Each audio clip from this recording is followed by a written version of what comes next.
Crysta में मेरे प्यारे भाई और बहनों, आप सभी को जय यीशु। आज हम देखेंगे कि विश्वासी लोग किस प्रकार धूमधाम से होली के त्योहार को मना सकते हैं। देखिए, हमने आज तक यही सुने हैं कि हम होली त्योहार नहीं मना सकते, हम उनके सदृश्य नहीं बनना है, हम इस संसार के में शामिल नहीं होना है, उनके सदृश्य है, उनके समान हमें नहीं बनना है। ये हमने आज तक सीखे हैं। और दूसरी बातें, यदि हम उनमें सम्मिलित होते हैं तो हम मूर्ति पूजक बन जाएंगे।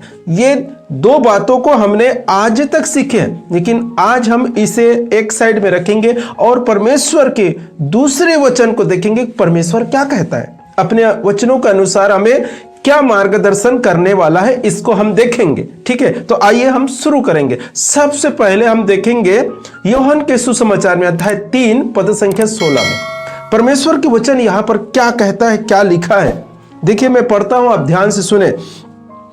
ईश्वर ने संसार को इतना प्यार किया कि उसने उसके लिए अपने एकलौते पुत्र को अर्पित कर दिया, जिससे जो उसमें विश्वास करता है उसका सर्वनाश ना हो बल्कि अनंत जीवन प्राप्त करे। परमेश्वर की इच्छा क्या है, परमेश्वर के वचन क्या कहता है हमें। परमेश्वर के वचन यहां पर कहता है कि ईश्वर ने इस संसार से इतना प्यार किया कि उसके लिए उसने अपने एकलौते पुत्र को दे दिया।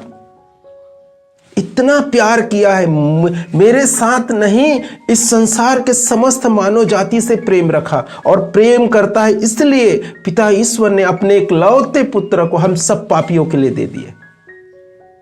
और आगे लिखा है, जिससे जो उसमें विश्वास करता है उनका सर्वनाश ना हो बल्कि अनंत जीवन प्राप्त करे। जो उनमें विश्वास करे, उनमें विश्वास करे। और वो विश्वास कैसे करेगा? देखो, आप लोगों को थोड़ा देर मनन चिंतन, मैं अपने कहानी बता रहा हूं। मैंने विश्वास कैसे किया। मुझे स्वर्गदूत आके सुसमाचार नहीं सुनाए, मेरे पास कोई स्वर्गदूत नहीं आए थे रात में सपना के द्वारा, या ऑटो रूम में बंद था इसलिए दर्शन दिया, ऐसे कुछ नहीं। एक व्यक्ति आए थे और उसने मुझे सुसमाचार सुनाए। उसने ऐसे नहीं देखा कि हिंदू है, मुस्लिम है, सिख, ऐसे नहीं। उसने सुसमाचार सुनाया और वो सुसमाचार मेरे तक आए। अर्थात इसका अर्थ क्या है, उसने मेरे से प्रेम किया। जिस प्रकार पिता ईश्वर ने संसार से प्रेम किया, उसी प्रकार जो क्रिश्चियन भाई, विश्वासी भाई मेरे से प्रेम किया और मेरे पास आकर सुसमाचार सुनाए। उसी प्रकार हमें भी हर एक मानव जाति से प्रेम रखना है और सुसमाचार को सुनाना है, किसी के साथ मतभेद नहीं करना है। ये पहली वचन है। और दूसरी वचन हम निकालेंगे रोमियो के पत्र में अध्याय 7 पद संख्या 4 से हम पढ़ेंगे। अध्याय 7 पद संख्या 4 से हम पढ़ेंगे। ठीक है, मेरे भाइयों, आप लोग भी मसीह के शरीर से संयुक्त होने के कारण सहायता की दृष्टि में मर गए हैं और अब किसी दूसरे के अर्थात उसके हो गए हैं जो मृतकों में से जी उठे हैं। यहां इसलिए हुआ कि हम ईश्वर के फल उत्पन्न करें, ईश्वर के लिए फल उत्पन्न करें। मैंने पिछले वीडियो में बताया कि हम सब जीवित नहीं हैं, प्रभु यीशु मसीह मरा सबके लिए, अर्थात हम सब विश्वासी मर चुके हैं। प्रभु यीशु मसीह जी उठे, अर्थात हम सब विश्वासी जी उठे। अब हम किसके लिए फल उत्पन्न करना है? उसके लिए जो हमारे लिए मर चुके हैं और उसके साथ हम मर चुके हैं। अब हमारे ऊपर गुलाल भी लगाओ या होली खेलने के लिए जाओ या कुछ भी करो, उसमें कोई अर्थात कोई पाप नहीं लगेगा। हम मर चुके हैं, हम मर चुके हैं। एक क्यों ऐसा हुआ? इसलिए हुआ कि हम लोग ईश्वर के लिए, अर्थात उसके लिए जो हमारे लिए मर चुके, उसके लिए हम बहुत से फल उत्पन्न कर सके। लेकिन हम यहां डरते कांपते, एक वचन को हमको सिखा दिया है कि देखो, हम संसार के सदृश नहीं बनना है, देखो आप मूर्ति पूजक बन जाओगे। इससे हम डरते कांपते हम घर में बंद हैं। ईश्वर ने हमें स्वतंत्रता बनाने के लिए आए थे। ईश्वर क्यों आए थे? यही सब गुलामी में पिछले यहूदी लोग बंद कैद हो चुके थे।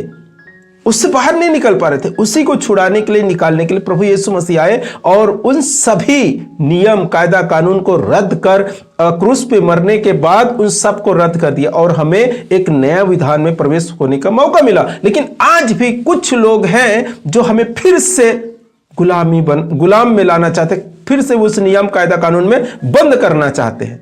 इसलिए हम आजाद कहां हैं?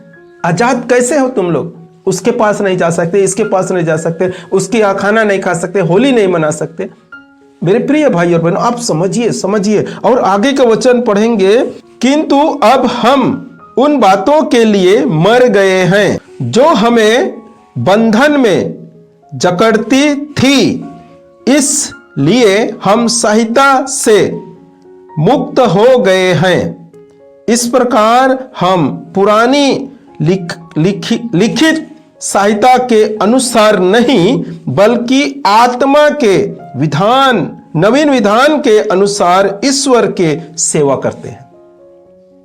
मेरे प्यारे भाई और बहनों, यहां पर आप अच्छी तरीका से लिखा हुआ है, आप पढ़ सकते हैं। यहां पर लिखा है, जो हमें बंधन में लाते थे, बंधनों से जकड़े हुए थे, है ना, हम उन सहायताओं से मुक्त हो चुके हैं। यहां पर परमेश्वर के वचन कह रहे हैं उन सहायताओं से मुक्त। और लेकिन आज हम देखते हैं फिर वही नियम, कायदा, कानून जूने करार से हमको बताते हैं, सिखाते हैं, पुराने ग्रंथों से सिखाते हैं और उसमें बांध देते हैं हमें।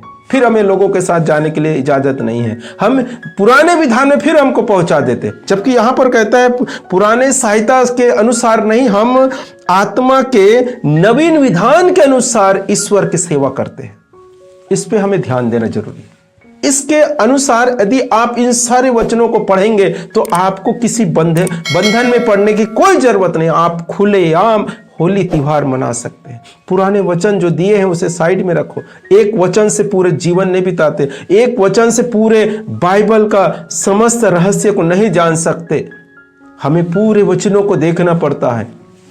और आगे हम पढ़ेंगे, एक वचन को और लेंगे, इफिसियों के पत्र में अध्याय 2 पद संख्या 14 से मैं पढ़ता हूं, आप ध्यान पूर्वक सुने। क्योंकि वही हमारी शांति है, उन्होंने यहूदी और गैर यहूदी को एक कर दिया है। दोनों में शत्रुता की जो दीवार थी उसे उन्होंने गिरा दिया है और अपनी मृत्यु द्वारा विधि निषेध की सहायता को रद्द कर दिया है। इस प्रकार उन्होंने यहूदी तथा गैर यहूदी को अपने से मेल कर एक नई मानवता की सृष्टि की और शांति स्थापित की है। प्रभु यीशु मसीह के क्रूस मरने के बाद क्या हुआ है? गैर यहूदी और यहूदी जो शत्रुता थे, दोनों में जो शत्रु थे, उसे एक कर दिए हैं और अब एक नए मानवता की सृष्टि किए हैं, शांति स्थापना किया है। कौन? प्रभु यीशु मसीह ने की है। लेकिन आज के जो पास्टर लोग हैं, जो मेरे कमेंट बॉक्स में पढ़ेंगे, कई एक लोग उल्टा सीधा कमेंट करते हैं, ब्रदर जी आपको बाइबल के नॉलेज नहीं है, आप मूर्ति पूजक हैं, आपको अच्छे से बाइबल पढ़ना चाहिए, आप लोग शारीरिक ज्ञान दे रहे हैं, आत्मिक नहीं। अरे बाबा, ये सब वचनों को पढ़ो ना। परमेश्वर के वचन क्या कहते हैं? क्या तुम्हारे बीच में अभी दुश्मनी है? नहीं तो और क्या है? मैंने पिछली वीडियो में बताया, अगर आपके परिवार, आप पूरे परिवार है विश्वासी है क्या? नहीं, आपके कुछ परिवार तो हिंदू होंगे, वो लोग अभी के वर्तमान के समय में हो त्योहार जो आज है उसको तो मनाएंगे ना, होली त्योहार, और आप उसके साथ नहीं जाएंगे तो अपने रिश्तेदार के साथ प्रेम व्यवहार कैसे बना रहेगा? बताओ, आपके यहां कैसे आएगा? आप कुछ क्रिसमस के कार्यक्रम रखे हैं या कुछ उपास काल के प्रार्थना रखे हैं, उसमें कैसे वो लोग आएंगे? वो लोग तो यही कहेंगे ना कि हमारे यहां आप नहीं आते, हम कैसे आए बोलेंगे। तो इससे प्रेम बढ़ता है, घटता नहीं है। और ईश्वर प्रेम है और उसने समस्त सृष्टि के लिए, संसार के लिए अपने इकलौते पुत्र को दिया है। तुम्हारे लिए सिर्फ नहीं, मेरे लिए नहीं, पूरे समस्त मानव जाति के लिए। और परमेश्वर के वचन में लिखा है, यहूदी और गैर यहूदी में जो शत्रुता थे उसे प्रभु यीशु मसीह ने क्रूस में चढ़ने के बाद, क्रूस मरण के द्वारा एक कर दिए हैं। इन वचनों को क्यों नहीं पढ़ते तुम लोग? तुम लोग पुराने विधान के अनुसार नहीं, आत्मा के नए विधान के अनुसार ईश्वर की सेवा कर रहे हो। ये भूल क्यों जाते हो?